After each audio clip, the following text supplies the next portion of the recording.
ও হুজুর, কে আপনি টেবিলের উপরে উঠছেন কে? ভাই রে ভাই, মনে হইতাছে বুশ খলিফার উপরে আছে। अबे साले কি খলিফা? মনে হইতাছে বুশ খলিফার উপরে আছে। का कारण नरेंद्र मोदी है। Burj Khalifa? দেড় ইঞ্চি টেবিলের উপর উঠতে কইতাছেন জানেন? বুর্জ খলিফার উপর উঠছুন? এই মিয়া, আপনি টেবিলের উপর উঠবার গেছুন কে? আরে আমি তো সাইড শুন। এটার উপর উঠবার গেছুন কে?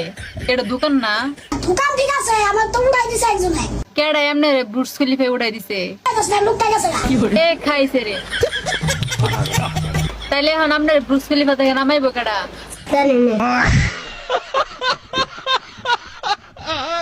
আচ্ছা হুজুর, আপনি যদি এনতে একলা একলা নাম্বার পান তাইলে বুঝবো আপনার ইকুর ক্ষমতা আছে। দেখুন যে দেখে নামুন যে দেখি কেমনে কি হয়। আবার টুনটুনি আরেন না যে। বাহ মাশাআল্লাহ, ব্রুস খলিফা থেকে নামে পড়ছুন। নামছি নামছি। আচ্ছা তাহলে ঠিক আছে, নামেই তো পড়ছুন। দর্শকেরা দেখলো নেমে উঠছে। তাইলে দর্শকেরা বুঝলো আপনার নাম্বারও হয়। নাম্বারও পাই।